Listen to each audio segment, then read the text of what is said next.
Okay girls, अस्सलाम वालेकुम। हमारा जो नेक्स्ट टॉपिक है that is your test of hypothesis for the population mean.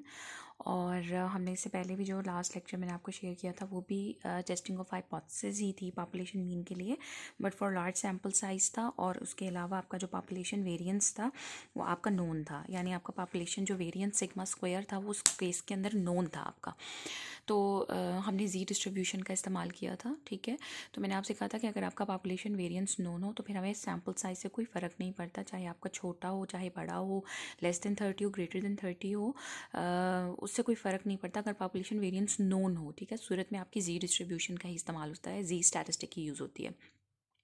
लेकिन अगर आपका पॉपुलेशन साइज़ लेस देन 30 हो और आपका पॉपुलेशन वेरिएंस अननोन हो, ठीक है, तो उस सूरत में फिर हम जी डिस्ट्रीब्यूशन का इस्तेमाल नहीं कर सकते। तो यहाँ पर जो हमारा नेक्स्ट केस देखना है वो यही है कि test of hypothesis for the population mean mu, ठीक है, फॉर स्मॉल सैम्पल साइज़ भी इसको कहा जाता है, फॉर स्मॉल सैम्पल साइज़, ठीक है।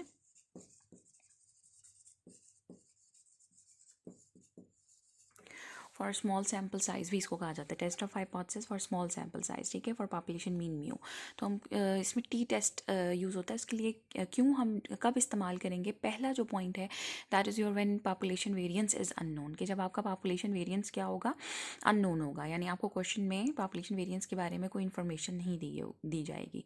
और फिर दूसरा पार्ट आपने जो इंपॉर्टेंट उसमें नोट करना है, जो पॉइंट आपने नोट करना है कि अगर आपका सैम्पल साइज़ लेस देन 30 है तो उस सूरत में आप जी टेस्ट की तरफ नहीं जा सकते। एक केस हमने देखा था कि अगर आपका सिग्मा नोन है, ठीक है, सिग्मा आपका नोन है, देन डजेंट मैटर कि आपका एन लेस देन 30 है या आपका एन ग्रेटर देन 30 है, आपका जी टेस्ट ही यूज़ होगा। दूसरा केस था कि आपका सिग्मा अननोन था, ठीक है, बट आपका जो एन था दैट इज़ ग्रेटर देन 30, तो उस सूरत में हम तो भी उसमें भी हम जी का इस्तेमाल करते हैं। एक में अगर नोन हो तो चाहे लेस देन 30 हो ग्रेटर देन 30 हो, तो हम इस तरफ हमारी कोई इंपॉर्टेंस नहीं रहती। अगर सिग्मा नोन है तो जी लगेगा। फिर दूसरा केस था कि अगर सिग्मा अननोन है तो फिर हमने एन को फोकस करना है, कि अगर आपका एन ग्रेटर देन 30 है तो जी टेस्ट लगेगा, और अगर आपका सिग्मा अननोन है और आपका एन लेस देन 30 है तो अब आप जी स्टैटिस्टिक या जी टेस्ट का इस्तेमाल नहीं कर सकते, आप टी डिस्ट्रीब्यूशन का इस्तेमाल करेंगे, टी टेस्ट का इस्तेमाल करेंगे, ठीक है। So we use T distribution instead of G distribution अगर ये दो केसेस आपके पास आ जाते हैं। इस सूरत में जो हमारा टेस्ट स्टैटिस्टिक है वो अब टी बन जाएगा, इसको हम स्टूडेंट्स टी डिस्ट्रीब्यूशन भी कहते हैं, ठीक है, और टी स्टैटिस्टिक। और ये है आपके पास X bar minus mu divided by S small S divided by under root N, ठीक है। इससे पहले जो आपने जी स्टैटिस्टिक पढ़ा था या डी जी टेस्ट पढ़ा था वो क्या था? X bar minus mu divided by capital S divided by under root N. So the difference between these two is basically that is standard deviation. ये आपका अनबायस्ड स्टैंडर्ड डेविएशन कहलाता है और ये आपका बायस्ड स्टैंडर्ड डेविएशन कहलाता है। मैंने आपको ये दोनों चीज़ों में डिफरेंस जो है वो बताया था कि ये जो कैपिटल एस आपका स्टैंडर्ड डेविएशन है that is your biased one, और जो स्मॉल एस है ये आपका अनबायस्ड स्टैंडर्ड डेविएशन होता है, और अनबायस्ड एस्टीमेट होता है पॉपुलेशन वेरिएंस का, पॉपुलेशन स्टैंडर्ड डेविएशन का। This is an unbiased estimate and this is your biased estimate, ठीक है। तो हम यहाँ पे अनबायस्ड जो एस्टीमेट है पॉपुलेशन स्टैंडर्ड डेविएशन का दैट इज़ योर एस, उसको हम इस्तेमाल करेंगे, ठीक है, क्योंकि हमारा सिग्मा नोन नहीं है। वैसे तो बेसिकली जी का फार्मूला क्या था? जब हमारे पास सिग्मा नोन था तो फार्मूला था X bar minus mu divided by sigma by under root N. पहला केस तो आपका ये था कि जब आपका सिग्मा नोन है, फिर उसके बाद अगर आपका एन ग्रेटर देन 30 था और सिग्मा अननोन था तो हमने इस सिग्मा को इसके बायस्ड एस्टीमेट के साथ रिप्लेस कर दिया था दैट इज एस, और एन चूंकि ग्रेटर देन 30 था तो हम जी का इस्तेमाल कर रहे हैं। अब यहाँ पर क्या केस आ गया? आपका एन लेस देन 30 है और आपका सिग्मा भी नोन नहीं है, तो अब यहाँ पे जी के बजाय क्या डिस्ट्रीब्यूशन यूज़ होगी? टी यूज़ होगी, और एस की जगह जो कि बायस्ड आपका जो है वो एस्टीमेट है पॉपुलेशन स्टैंडर्ड डेविएशन का, उसकी जगह अनबायस्ड एस्टीमेट जो है वो इस्तेमाल होगा, तो ये टी बन जाएगा, ठीक है। एंड वी नो दैट कि जब हम इसको हाइपोथेसिस करते हैं तो बिकॉज हमें म्यू नहीं पता जिसके लिए हम बेसिकली टेस्टिंग कर रहे हैं, so we replace that mu by mu not, क्योंकि जो हमें अंडर एच नॉट हमने अजम्पशन की हुई है कि जो हमारी म्यू की value we replace this mu by that mu not. तो हम ये आगे देखेंगे। So this is your test statistic. अब यहाँ पे जो अनबायस्ड आपका वेरिएंस है उसकी डेफिनेशन क्या है, that is sum of the squares of the deviation from the mean, ठीक है, डिवाइडेड बाय n-1।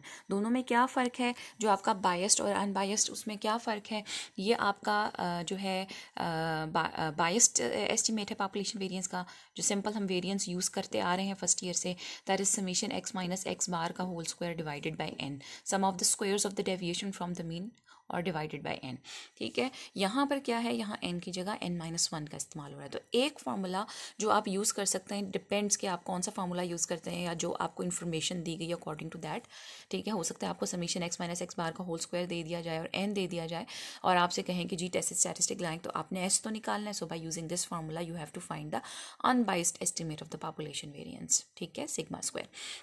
दूसरा जो फार्मूला है that is your alternative one, that is 1 divided by n-1, ठीक है। और ये आपके पास है दैट इज़ ब्रैकेट के अंदर summation x square minus summation x का whole square divided by n, ठीक है। सो अगर मैं यहाँ पे आपको बताऊँ तो दूसरा जो फार्मूला है आपका, जो ऑल्टरनेटिव हम इस्तेमाल करते आ रहे हैं इतने फर्स्ट ईयर के अंदर, वो भी यही है, ठीक है। उसके अंदर क्या आता है, अगर आपको मैं इस तरह इसको लिखूँ, that is summation x square minus summation x का whole square divided by n, ठीक है। तो आप देखें दोनों में क्या फ़र्क है, इसमें और इसमें क्या फ़र्क है, इसके बाहर n आ रहा है, डिवाइड n पे हो रहा है, और ये किस पे हो रहा है, n-1 पे। सो बेसिकली ये जो ब्रैकेट के अंदर चीज़ है, this is the opening of summation x minus x bar का whole square.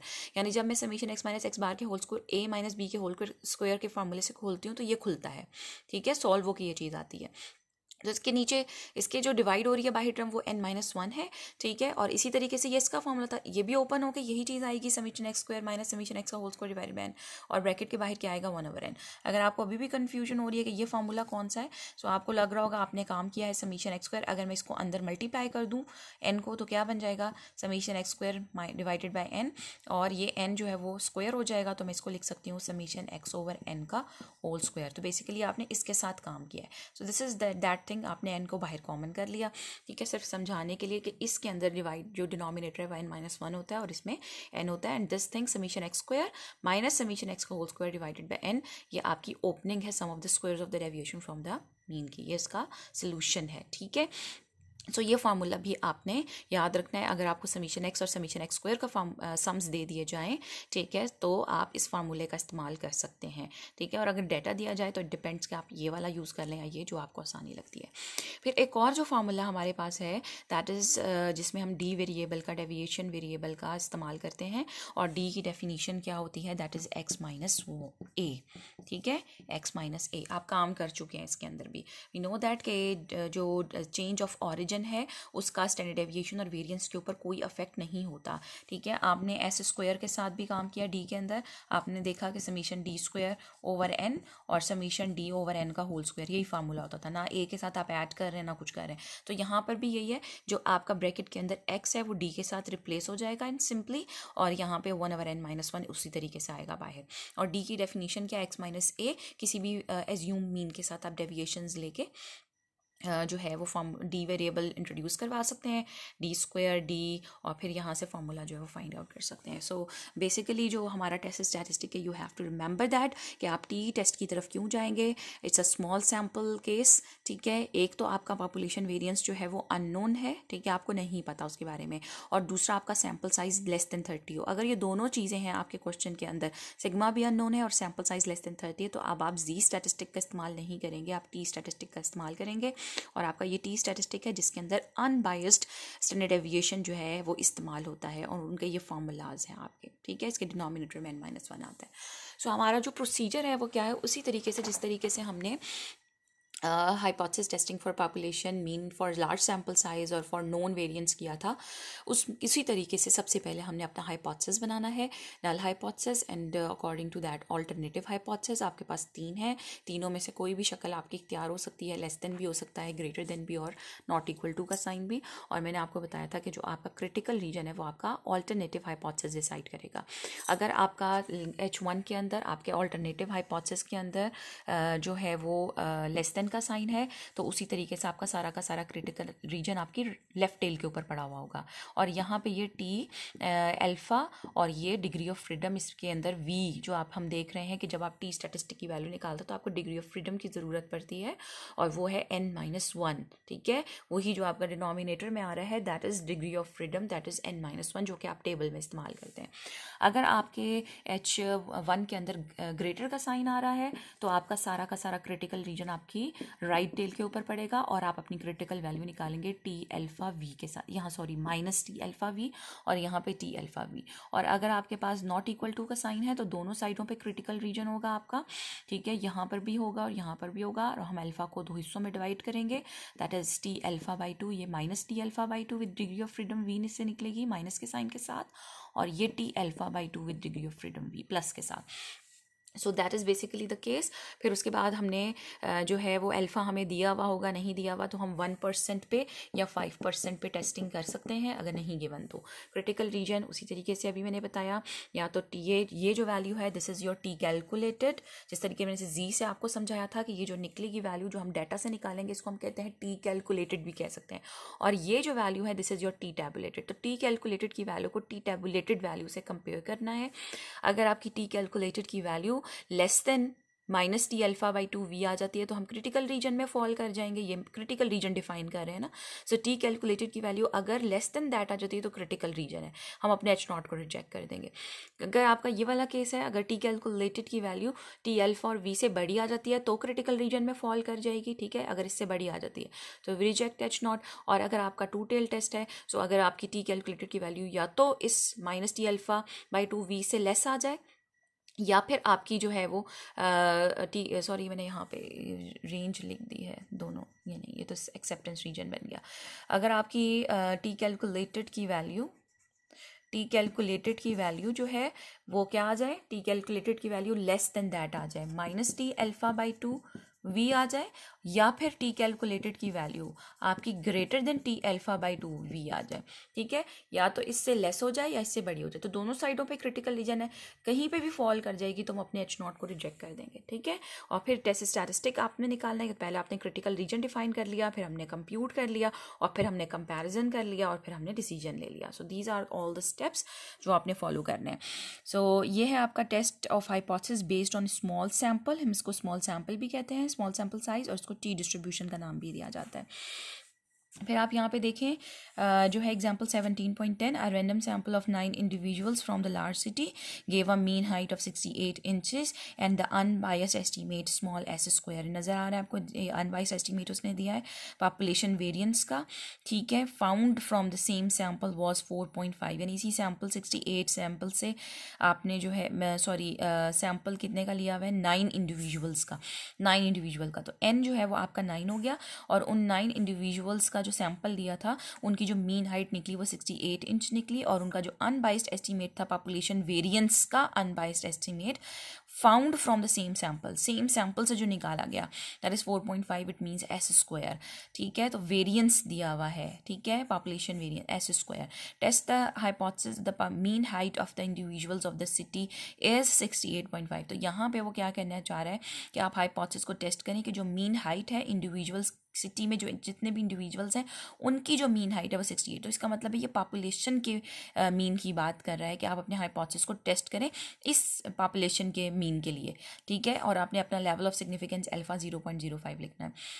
So don't confuse, ये जो आपके पास 68 है दैट इज़ योर एक्स बार, क्योंकि ये सैंपल से निकला है, और ये जो 68.5 है ये आपका टेस्ट करने के लिए कह रहा है हाइपोथेसिस। तो मैंने आपको बताया कि हाइपोथेसिस हमेशा पॉपुलेशन मीन के लिए होता है, और वो कह भी रहा है यहाँ पे mean height of the individuals of the city.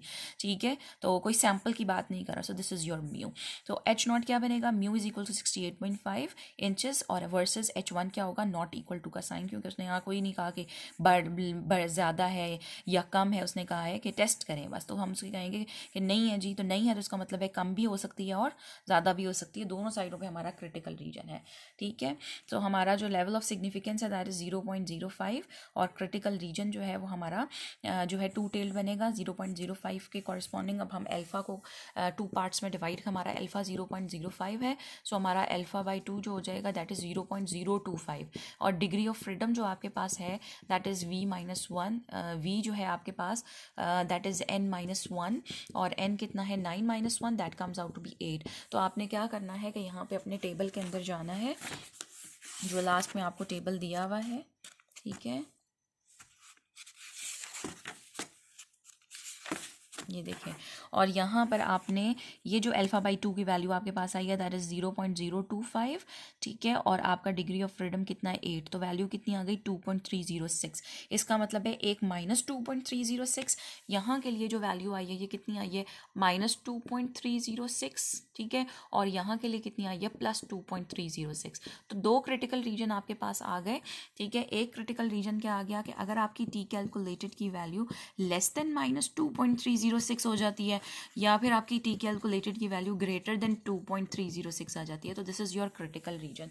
जिसको उसने एब्सोलूट के अंदर रख दिया है तो आप इसको एब्सोलूट में भी ले सकते हैं जिससे उसने एब्सोलूट पॉजिटिव में पता है कि जिस तरीके से नॉर्मल डिस्ट्रीब्यूशन सिमेट्रिकल है इसी तरीके से टी डिस्ट्रीब्यूशन भी सिमेट्रिकल है, तो हम इसकी एब्सोलूट वैल्यू लेकर टी कैलकुलेटेड की एब्सोलूट वैल्यू लेके, क्योंकि एब्सोलूट में क्या होता है नेगेटिव पॉजिटिव में कन्वर्ट हो जाता है, तो हम उसको पॉजिटिव साइड के ऊपर टेस्ट कर सकते हैं। ना नहीं अगर आप चाहते तो आप उसको नहीं ले एब्सोलूट और दोनों टेल्स की तरफ इसको इस तरह भी लिख सकते हैं, और आप नेगेटिव वैल्यू आए तो लेफ्ट टेल पे और अगर पॉजिटिव वैल्यू आए तो आप पॉजिटिव टेल पे टेस्ट कर लें, ठीक है। सो यहाँ से हमने एक्स बार की वैल्यू कितनी है 68, एस स्क्वायर कितना है 4.5, तो हमें चूंकि एस की ज़रूरत है तो take the square root of that. याद रखें कि अगर वेरिएंस चेक करें कि वेरिएंस गिवन है तो उसका स्टैंडर्ड डेविएशन निकाल लें, एन आपका 9 है, आपने टेस्ट स्टैटिस्टिक टी कैलकुलेटेड की वैल्यू निकाली which comes out to be -0.707।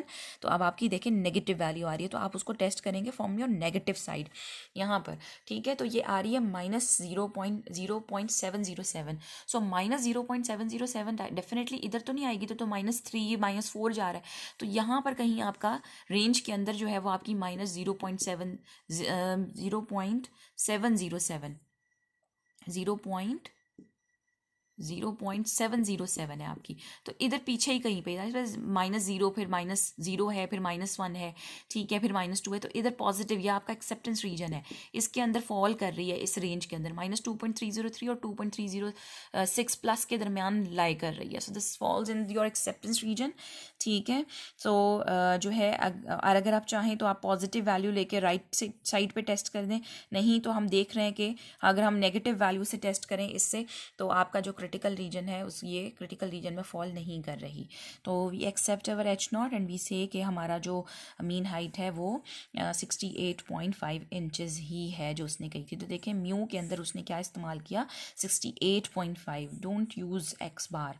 Hypothesis testing हमेशा पॉपुलेशन मीन म्यू के लिए होती है, ठीक है। So this is conclusion that mean height of the individual of the city 68.5 inches. तो हमने यहाँ पर देखा था कि हमारा जो सैम्पल साइज़ था वो आपका लेस देन 30 था और आपका सिग्मा स्क्वायर जो पॉपुलेशन वेरिएंस था वो अननोन था, तो हमने यहाँ टी का इस्तेमाल किया था।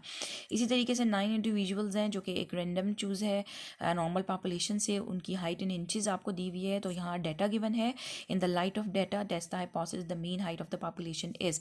अब हमने टेस्टिंग किसकी करनी है कि मीन हाइट जो है पॉपुलेशन की वो 66 इंचेस है, so this is your mu, ये जो 66 है हाइपोथेसिस इसके लिए बनेगा, ठीक है। So mu is equal to 66 in H0 और H1 चूँकि यहाँ पे कुछ इस तरह का नहीं है, वी जस्ट टेस्ट के पॉपुलेशन मीन हाइट 66 है, तो अगर हम उसका ऑपोजिट क्या बनेगा कि नहीं है, ठीक है, नॉट इक्वल टू 66 मीन्स के लेस भी हो सकती है और ग्रेटर भी हो सकती है, तो नॉट इक्वल टू का साइन आपके पास H1 के अंदर आएगा, ठीक है, और आपका डाटा गिवन है। अब आपका आप देख रहे हैं कि आपका n जो है वो भी लेस देन 30 और आपका पॉपुलेशन वेरिएंस भी, सबसे पहले देखें पॉपुलेशन वेरिएंस नहीं गिवन, फिर आपने फोकस करना है कि क्या मेरा सैम्पल साइज ग्रेटर देन 30 है, नहीं है, लेस देन 30 है, सो हम यहाँ पे टी स्टैटिस्टिक का इस्तेमाल करेंगे, ठीक है।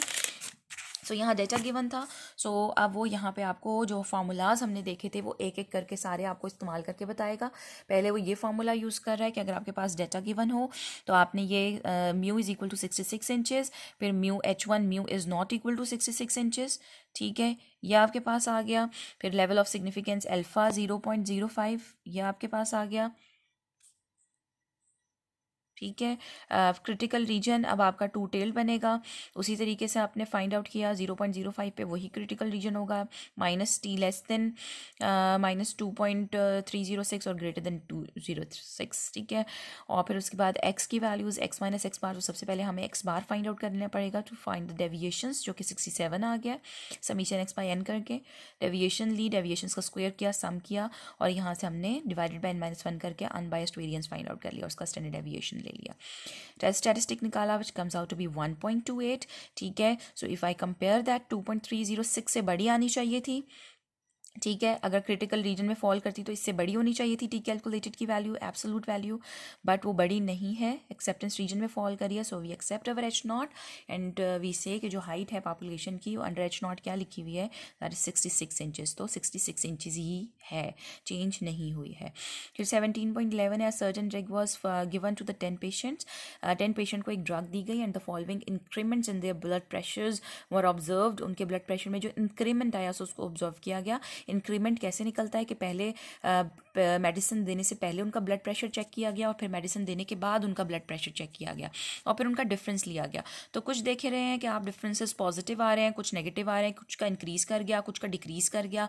सो show that the data do not indicate the drug was responsible for these increment, show करें कि जो डाटा है ये इस चीज़ को इंडिकेट नहीं कर रहा कि डाटा जो है, ड्रग जो है वो रिस्पॉन्सिबल है इंक्रीमेंट्स का, या जो ब्लड प्रेशर में इंक्रीमेंट्स आया है वो ड्रग जो है उसका रिस्पॉन्सिबल है, ठीक है। So use 5% level of significance. तो यहाँ जो इंक्रीमेंट की पॉपुलेशन है उसका जो नल हाइपोथेसिस हमारे पास बनेगा, that is sample increments are regarded as a random sample from a normal population whose mean is 0। तो अगर हम कहें कि ड्रग का कोई रिस्पॉन्सिबिलिटी नहीं है जो पेशेंट के अंदर इंक्रीमेंट आया, इट मीन्स कि जो मीन है, जो एवरेज आ रहा है, दैट्स इंक्रीमेंट्स का जो एवरेज है वो क्या है, 0, यानी इन अ लॉन्ग रन वो एक दूसरे को कैंसिल आउट कर रहे हैं। अगर होता कोई तो इट मीन्स के ज़्यादा से ज़्यादा जो आपकी वैल्यूज़ हैं वो पॉजिटिव आ रही होती है, यानी इंक्रीमेंट की तरफ जा रहा होता। अगर ये इंक्रीमेंट रैंडम है, यानी वाजुकात किसी का इंक्रीज कर जाता है, किसी का डिक्रीज कर जाता है, it's if this the difference is random, तो मीन की जो वैल्यू है इस डिस्ट्रीब्यूशन की वो 0 होनी चाहिए, नो अफेक्ट, ठीक है। तो H0 हम बनाएंगे कि म्यू इज इक्वल टू 0, यानी ड्रग का जो मीन अफेक्ट है वो क्या है, 0 है, ठीक है, पेशेंट के ऊपर ड्रग का कोई इफेक्ट नहीं है इनकी इंक्रीमेंट पे, ठीक है। और H1 के नॉट इक्वल टू 0, यानी उसका अफेक्ट है, चाहे वो लेस में हो, चाहे वो इंक्रीमेंट हो रहा हो या डिक्रीमेंट हो रहा हो, ठीक है। Level of significance alpha 0.05। तो अब यहाँ पे जो आपका टेस्ट डिग्री ऑफ फ्रीडम आपका गेन जो है वो 10 ऑब्जर्वेशंस थी, पॉपुलेशन वेरिएंस नोन नहीं था एंड लेस देन 30, तो अब आपका 9 हो गया। और आपका जो अल्फा है दैट इज़ 0.05, इसको आप आधा करेंगे 0.025, तो आप 0.025 के कॉलम और 9 डिग्री ऑफ फ्रीडम में चेक करेंगे which comes out to be 2.262, ठीक है। सो अब आपका यहाँ पे ये कंप्यूटेशंस आपने की, यहाँ पे उसने दूसरा फार्मूला यूज़ किया, summation x square minus summation x का whole square divided by n वाला, ठीक है। और यहाँ पे ये स्क्वायर्स किए और यहाँ सम फार्मूला लगा के आपने वेरिएंस निकाला which comes out to be 14 small standard deviation जो आपके पास है अनबाइस्ड वन, स्क्वायर रूट लिया 3.74, टेस्ट स्टैटिस्टिक लगाया which comes out to be 1.69, तो 2.262, ठीक है। 1.69 is less than 2.262, critical region में फॉल नहीं कर रहा, ठीक है, राइट टेल पे फॉल नहीं कर रहा बल्कि उससे लेस है, तो हम यही कहेंगे कि हमारा क्रिटिकल रीजन में फॉल नहीं कर रहा। एंड व्हाट वी से कि conclude that the drug was not responsible for the increment in the blood pressure, कि ड्रग रिस्पॉन्सिबल नहीं है ब्लड प्रेशर की इंक्रीमेंट में, ठीक है।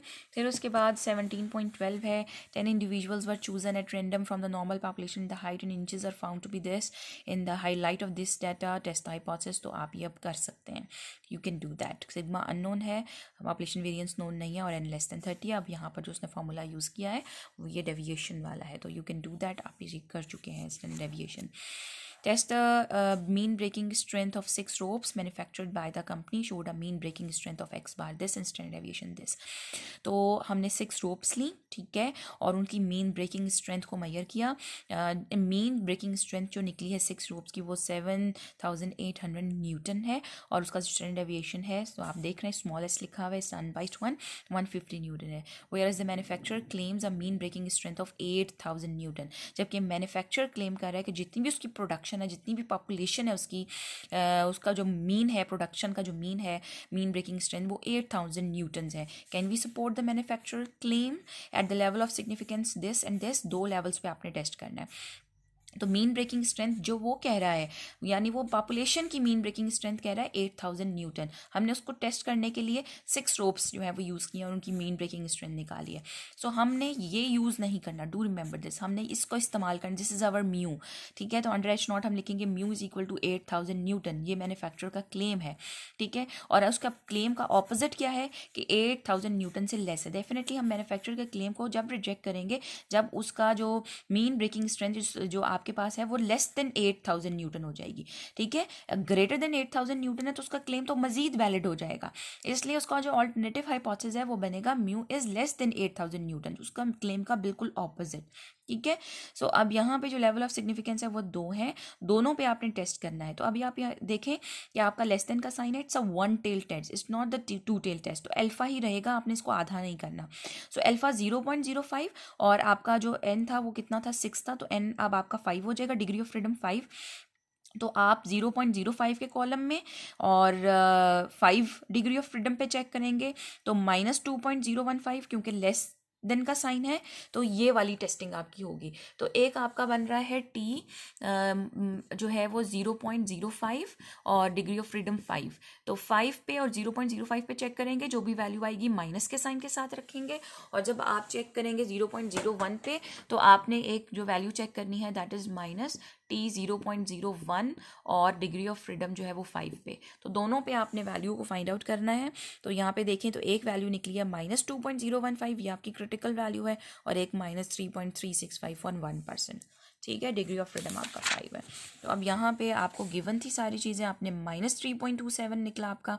सो आप अपनी टेस्ट करेंगे वैल्यू के साथ, तो जब आपने 5% पे टेस्ट किया तब भी ये क्रिटिकल रीजन में फॉल करी है, विच इज़ ये आपकी अगर माइनस ये वैल्यू आपकी अगर -2 कितनी है 015, तो आपकी जो कैलकुलेटेड वैल्यू आ रही है वो -3 आ रही है, तो इधर आ रही है आपकी कहीं पे, ठीक है। सो आपकी 5% पे भी रिजेक्शन हो रही है, और जब आप 1% पे करते हैं तो 1% पे जो वैल्यू है वो -3.27 है, तो आपकी वैल्यू आ रही है सॉरी 3%, 1% पे है -3.369, इस सूरत में आपकी वैल्यू है -3.369 ठीक है, और आपकी कैलकुलेटेड वैल्यू आ रही है -3.27, तो इससे बड़ी आती तो क्रिटिकल रीजन में, इस सूरत में वो -3.27 जो आपकी कैलकुलेटेड वैल्यू वो एक्सेप्टेंस रीजन में पीछे फॉल कर रही है। सो 5% पे आप देख रहे हैं कि हम रिजेक्ट कर रहे हैं, और 1% पे आप वो क्रिटिकल रीजन में फॉल नहीं कर रही, तो हम इसको एक्सेप्ट कर रहे हैं। So these are the questions, आप इसको देखें, एक्सरसाइज के क्वेश्चंस भी अटेम्प्ट करें, एग्जाम्पल्स को दोबारा सॉल्व करें, this is an important one. और जो आपका पीछे ये जो टॉपिक था आपका डिफरेंसेस ऑफ मीन का, ये आपका इंक्लूडेड नहीं है। Test of hypothesis concerning the difference between two means, ये आपका इंक्लूडेड नहीं है। जस्ट आपकी टेस्टिंग है for large sample size for known variants, and दूसरी टेस्टिंग है फॉर पॉपुलेशन मीन ही फॉर स्मॉल सैम्पल साइज, ठीक है। डिफरेंसेस ऑफ मीन क्या आप करनी है, तो first of all do these questions, your example, your exercise questions, so you can easily understand.